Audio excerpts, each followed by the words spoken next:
समीर मिनाज जो player of the match और player of the tournament बने, और साथ में अब्दुल सबान जो कि पाकिस्तान की तरफ से ज्यादा विकेटें लेने वाले इस अंडर 19 टूर्नामेंट में थे। मैं रिक्वेस्ट करूंगा पहले शाहिद भाई से कि वो ओपनिंग स्टेटमेंट दे दें, और साथ में सरफराज साहब, क्योंकि उनका गला थोड़ा सा खराब है तो वो कम बोलेंगे, तो माजरत उसके लिए पहले ही। शाहिद भाई, आप बीइंग हेड कोच चुके आप रहे हैं किन साथ, तो आप प्लीज थोड़ी सी ओपनिंग स्टेटमेंट दे दें और फिर हम जी जी थैंक यू वेरी मच आपका। My name is Shahid Anwar, head coach Pakistan under 19 team. हमने 17 जून से ये एक प्रोसेस शुरू किया था, 17 जून 2025 से, जिसमें 70 लड़के बुलाए गए। बहुत एक जबरदस्त प्रोसेस और यूनिक और डिफरेंट फर्स्ट टाइम एवर हुआ था। वो ये था कि पहले 70 लड़के बुलाए हमने, उनको उनके ट्रायल्स लिए, हर लड़के को उसके अपने नंबर पे 4 मैचेस दिए। उनकी परफॉर्मेंस के बाद उनको दोबारा रीजन्स में एक टूर्नामेंट हुआ वनडे क्रिकेट का, उसमें भेज दिया गया। उसके बाद फिर जो लड़के परफॉर्मेंस करके वापस आए, उन लड़कों का 30 का कैंप लगाया गया, जो 5 महीने चला, 17 जून से लेके टिल नवंबर के मतलब एंड तक ये चलता रहा। उसके बाद 10 दिन के लिए कराची में वो हमारा प्रोसेस रहा। हमारे उस प्रोसेस में बड़े हमारे लेजेंड क्रिकेटर भी इन्वॉल्व रहे। तो मेन जो मैं थीम था इसका कि हमने एक मोटो बनाया था क्रिकेट में कि हमने फियरलेस क्रिकेट खेलनी है, perhaps not careless, number 1। Number 2 ये था कि हमने एक दूसरे को कॉम्प्लीमेंट करना है, यूनिटी, फेथ और डिसिप्लिन को मद्देनजर रखते हुए। तो अल्लाह का बड़ा शुक्र हुआ। और जाने से पहले एक स्टेटमेंट थी जो ऑन द रिकॉर्ड है कि हम दुबई जा रहे हैं, हम ना सिर्फ अपने फैंस के दिल जीतेंगे बल्कि मैचेस भी जीतेंगे और ट्रॉफी भी जीतेंगे। तो अल्लाह का बड़ा शुक्र हुआ कि सबने मिलजुल के जो हमने एक एफर्ट की, तो आपके सामने बाकी सारा रिजल्ट आपके सामने है। Thank you.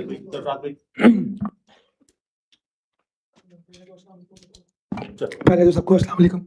अब भाई मेरी आवाज़ की वीडियो ना निकाल देना इधर उधर कहीं। पहले तो आप सबका शुक्रिया, थैंक यू सो मच। और मैं आपको एक चीज़ बताना चाहता हूँ कि अभी हम प्राइम मिनिस्टर साहब से मिल के आए, तो उन्होंने पाकिस्तान टीम को, बच्चों को बड़ा अप्रिशिएट किया, तमाम मैनेजमेंट को, और बच्चों के लिए उन्होंने 1-1 करोड़ रुपये का ऐलान किया है। और बाकी ये तो शायद मैंने बताया कि ओवरऑल टीम माशाल्लाह बहुत ज़बरदस्त खेली, और इसमें सारी एफर्ट जो है वो बच्चों की है।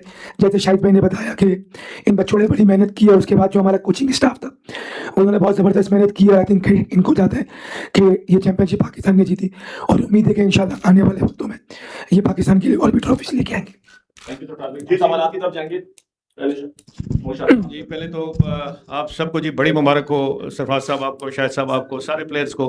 माशाल्लाह बहुत पाकिस्तान की एक आपने ना सिर्फ एशिया कप जीता, जूनियर एशिया कप, बल्कि पाकिस्तान की इज्जत में बड़ा इजाफा किया आपने, और इंडिया को हराया। इसलिए ये स्पेशल ओकेजन है सब कौम के लिए, सब नेशन के लिए। हैविंग सेड दैट, इसके बाद में आपसे 2 क्वेश्चन है, एक हेड कोच साहब से और एक कप्तान साहब से।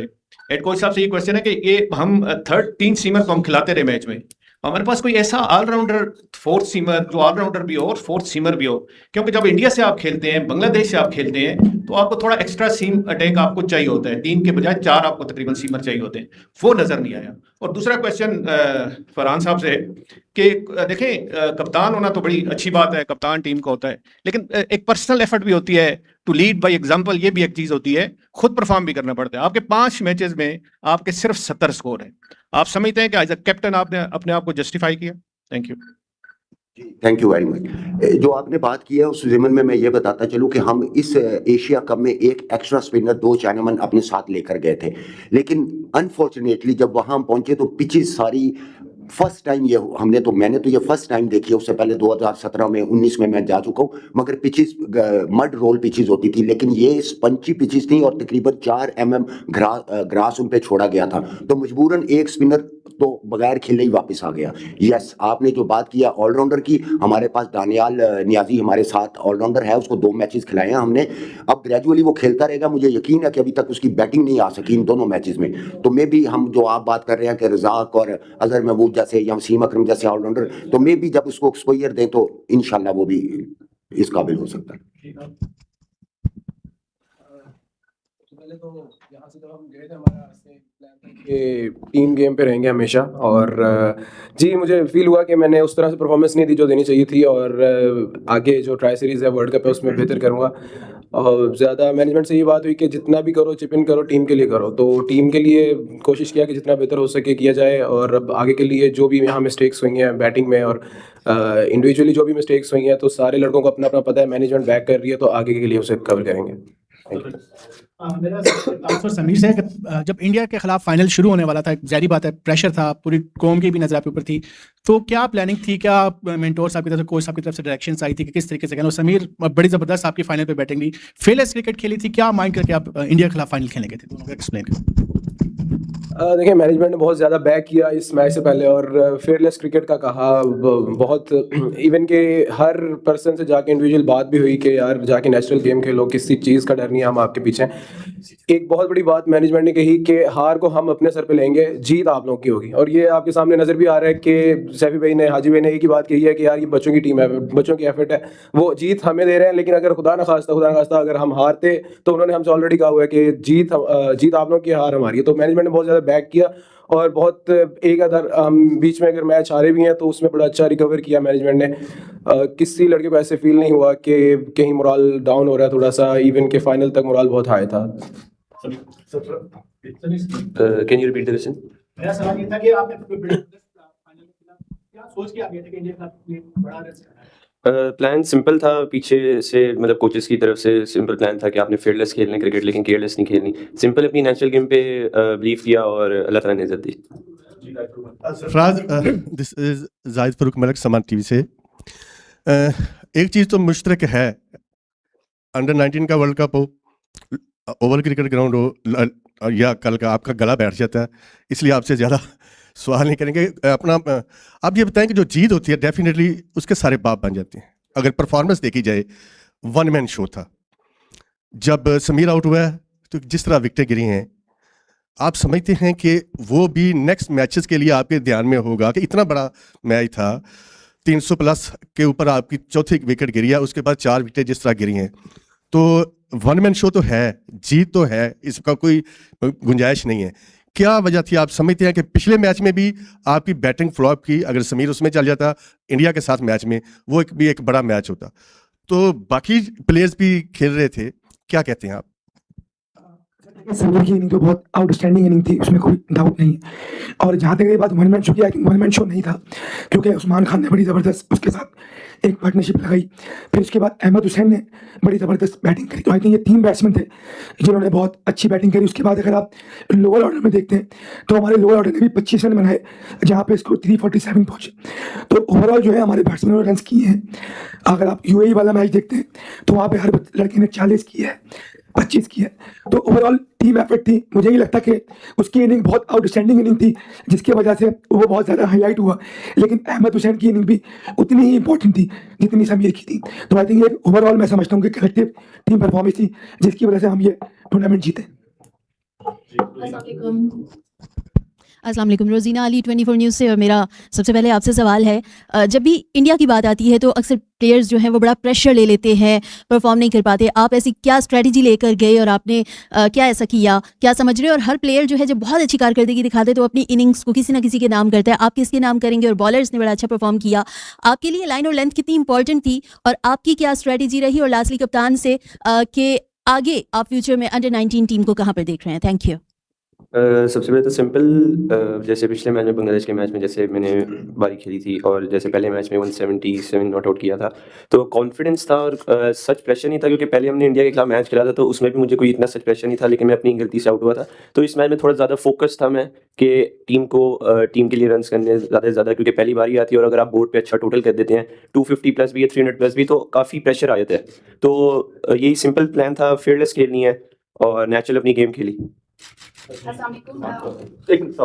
सुभान जी, सिंपल ही था प्लान, क्योंकि कंडीशन अच्छी थी, पिच भी ग्रासी थे और लाइन और लेंथ पे ज़्यादातर बॉलिंग करता रहा तो उधर से विकेट हासिल हुए हैं। ज़्यादातर उन्हें डॉट बॉल कराने की कोशिश करता था, जितने अंडर 19 लेवल है जितने डॉट बॉल करता था वो फिर कोशिश करते थे रन बनाने की और उधर विकेट मिलता था। जी, अभी आगे हमारा तो जो है ट्राई सीरीज़ और वर्ल्ड कप है, तो उसकी प्रिपरेशन बहुत अच्छी है और इसी मोमेंटम को कैरी करेंगे। जो यहाँ से पॉजिटिव चीज़ें हुई हैं उन्हें कैरी करेंगे, जो गलतियाँ की हैं उन्हें कोशिश करेंगे कि रिकवर करें ट्राई सीरीज़ में वर्ल्ड कप से पहले।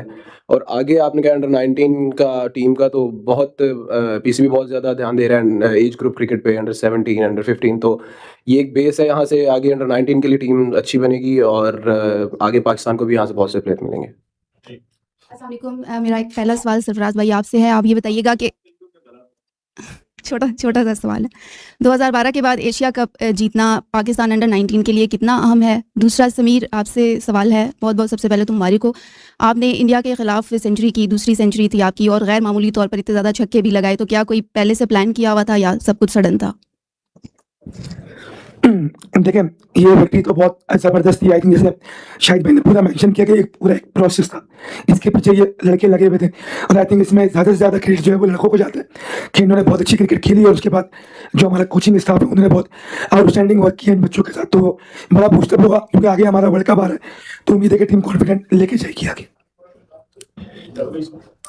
ऐसे सच कोई प्लान नहीं किया था, लेकिन यही सिंपल प्लान था कि बस ज़्यादा से ज़्यादा बस ओवर्स खेलने और विकेट पे स्टे करना है, और ऑन द मोमेंट था सारा कुछ, अपनी नेचुरल गेम खेली थी और अल्लाह ताला ने इज़्ज़त दी।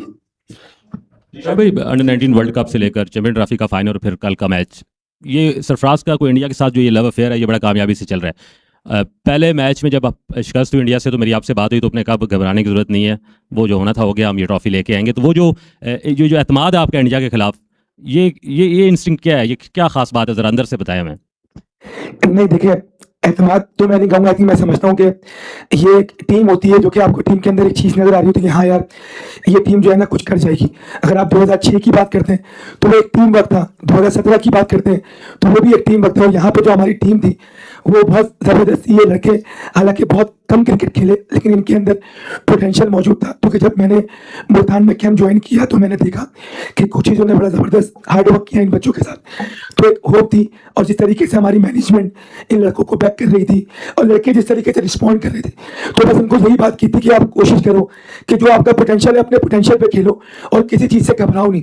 हमने उनको ये कॉन्फिडेंस दिया कि आप लड़के हो जिन्होंने आगे पाकिस्तान के लिए 19 वर्ल्ड कप खेलना है और आगे 15-18 साल आपने क्रिकेट खेलनी है, तो कोशिश करो जो आपका गेम है वो खेलो और इस गेम को ऐसे खेलो कि आपको जिंदगी भर ये गेम याद रहे। तो आई थिंक यही मैसेज था और लड़कों ने फिर आपको करके दिखाया और सारी जीत ये टीम की और कलेक्टिव टीम परफॉर्मेंस है। मेरा सवाल एक कोच साहब से है कि सिस्टम में आप काफ़ी अरसे से हैं, हमारे जब लड़के अंडर 19 खेलते हैं, इमर्जिंग में खेलते हैं, हम इंडिया को कहीं अपने पास भी नहीं आने देते, लेकिन जो ही हम नेशनल लेवल पे जाते हैं तो क्या वो सिस्टम में फ़र्क, हमारा रॉ टैलेंट उससे बहुत अच्छा है, ये साबित किया, लेकिन जब हम इंटरनेशनली खेलते हैं तो आप तीनों फॉर्मेट में रैंकिंग इंडिया और हमारा बड़ा फ़र्क है, क्या वो सिस्टम में फ़र्क है कि हम इस रॉ टैलेंट को उस तरह से ग्रूम नहीं कर पाते कि वो फिर इंटरनेशनल लेवल पे ज़्यादा बेहतर परफॉर्म कर सके? आपका सोचने का बिल्कुल अंदाज हो सकता है। एक देखिए, ये जो एज ग्रुप होता है उसमें तो बेसिक्स पे 99% बेसिक्स पे काम होता है और मेंटली काम होता है। जो हमारे पास ग्रुप था वो तो हम लकी रहे सारे कोचेज भी कि इनमें दो खूबियां इन बिल्ट थी जिनको हमने सिर्फ पॉलिश किया, ये इनमें अपनी थी। एक तो ये गिव अप नहीं करते थे, दूसरा एडॉप्टेबिलिटी बहुत अच्छी थी इस सारे ग्रुप में।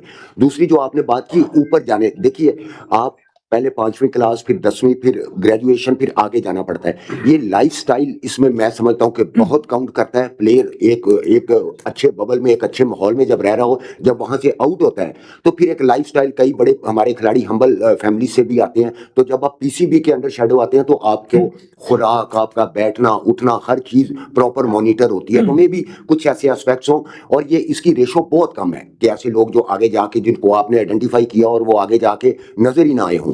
80% जैसे मोहम्मद आमिर था, उमर अमीन था, ये सारे अंडर 9, अहमद शहजाद था, उमर अकमल था, ये अंडर सरफराज खुद थे, ये अंडर 19 से आए तो आज आपके सामने है। तो उनमें कुछ रेशो जरूर ऐसी होती है जो कि फिल्टर आउट हो जाती है, लेकिन 80% ऊपर आपको नजर आ जाते हैं। मुश्तबा हसन, GTV इस्लामाबाद। पहला सवाल कैप्टन से। कैप्टन, कल आपने देखा जैसे आप एयरपोर्ट पे आए तो बड़ा वार्म वेलकम दिया गया, तो इस एज में इतना ज़्यादा एक्सपोजर क्या कहेंगे कि जो जीत है एज अ टीम किसको डेडिकेट करेंगे? और दूसरा सवाल सरफराज भाई से। सरफराज भाई, पाकिस्तान टीम ने आगे वर्ल्ड कप भी खेलना है, तो अगर आपको कोई अहम जिम्मेदारियाँ सौंपी जाती हैं तो आप उसके लिए ज़हनी तौर पर तैयार हैं? सर कौन सी अहम जिम्मेदारी? तरफ से कोई भी आपको? सर ये मिली भी है ना ये वाली, काफ़ी अभी इसी पे रहते हैं। जी बिल्कुल, बहुत वार्म वेलकम था और चेयरमैन साहब ने अरेंज किया, उनका थैंक यू, बहुत शुक्रिया उनका, और बहुत ज़बरदस्त रहा। प्लेयर्स ने बहुत इन्जॉय किया उस मोमेंट को। ऑब्वियसली कि प्राउड मोमेंट है इस तरह का, आपको भी वेलकम करे। और आई थिंक जिस तरह के प्लेयर्स हैं, जिस तरह के लड़के हैं, तो उन्हें इस चीज़ से कॉन्फिडेंस ही मिलेगा आगे के लिए, और एक लाइफस्टाइल बिल्ड करेंगे वो इस चीज़ को कैरी करके। तो एक बहुत ज़बरदस्त वेलकम रहा। और नेक्स्ट एज अ टीम बहुत पूरी नेशन की दुआएं थी हमारे साथ, और काफ़ी अरसे से एक पाकिस्तान को एक इस तरह की जीत चाहिए थी और बहुत सी दुआएं थी। इवन के हर इंडिविजुअल पर्सन यही बात करता था, इंडिविजुअल कोई बात नहीं करता था, ये कहता था कि आप ट्रॉफी विन करके आएंगे। पूरी नेशन की दुआएं थी। अस्सलाम वालेकुम सैफी भाई, अरफा फिरोज जियो न्यूज़ से। सैफी भाई, आपकी एक वीडियो बड़ी वायरल हो रही है जिसमें आप कह रहे हैं कि जाहिलों के खिलाफ, जब वो जाहिलों की तरह नहीं खेलना, तमीज़ के दायरे में खेलना है। भारत के खिलाफ ये मैच हो रहा था, एक तो एटीट्यूड का बताएं उनका कैसा था, और इस वीडियो के बारे में बताएं, मतलब क्या सोच के आपने ये बोला? देखें, मैं प्लेयर तो जरूर खेला हूँ इंडिया के अगेंस्ट, लेकिन उस इंडियन टीम के अगेंस्ट खेला था जो कि क्रिकेट को क्रिकेट समझते हैं। आई थिंक मैं जब मेरा ये इत्तेफाक हुआ कि बाहर बैठ के मैंने देखा, तो आई थिंक जो उनका बिहेवियर था वो गेम के हवाले से बिल्कुल अच्छा नहीं था, और जो जेस्चर उनके प्लेयर ने किया जो आप सब लोगों ने स्क्रीन पे देखा, आई थिंक वो बहुत गैर मुनासिब था। अगर आपको कोई भी है इश्यूज़ तो आप, मुँह ज़बानी बहुत सी बातें होती हैं, हमने भी क्रिकेट खेली है, अगर आपको कोई प्रॉब्लम है, आपको कोई जवाब देता है तो आप उसको रिस्पॉन्ड करें, लेकिन आप गैर मुनासिब रवैया जो है जो कि उनके प्लेयर ने किया वो नहीं किया। और वो यहाँ तक रही वीडियो की बात, तो मैंने अपने प्लेयर्स को ये बोला कि हमने सेलिब्रेट करना है, लेकिन तरीके से करना है, जैसे वो कर रहे हैं हमने वैसे नहीं करना, क्योंकि हमने एक स्पोर्ट्समैन स्पिरिट दिखानी है और एक अच्छे फॉर्मेट पे हमने गेम खेलना। तो वही वजह थी जिसकी वजह से मैंने अपने बॉयज़ को बोला है कि हमने काम रहना है और अपनी टीम को बैक करना है। वो जो कर रहे हैं वो उनका अपना फेल है, वो उनको करने दो। कैप्टन से क्वेश्चन है, जिस वक्त टॉस हुआ तो इंडियन कैप्टन ने टॉस जीतकर बड़े आराम से कह दिया कि वी विल फील्ड फर्स्ट। तो टॉस हारने के बाद कोई एक प्रेशर भी हल्का फुल्का होता है, इतना बड़ा गेम था, तो टॉस हारने के बाद कोई आपको कोई इस तरह का हल्का फुल्का प्रेशर फील हुआ कि अब हमें पहले बैटिंग करनी पड़ेगी, तो हमें बड़ा टारगेट लाजमी सेट करना है? नहीं, हमारा प्लान बैटिंग का ही था, बिल्कुल ट्रू पिच लग रहा था बैटिंग के लिए, और फ्रेश पिच नहीं था, उस पर ऑलरेडी मैचेस हो चुके थे, तो हमारा बैटिंग का ही प्लान था। जिस टाइम पे टॉस लूज किया मैंने, तो उस टाइम मुझे फील हुआ कि यार वो भी हो सकता है बैटिंग ही करें, उस टाइम थोड़ा सा फील हुआ, लेकिन जैसे उसने हमें बैटिंग का कहा तो मेरा मोराल दोबारा से हाई हुआ और बैट्समैन ने उसे यूटिलाइज किया उस अपॉर्चुनिटी। थैंक यू, बहुत बहुत शुक्रिया आप सबका।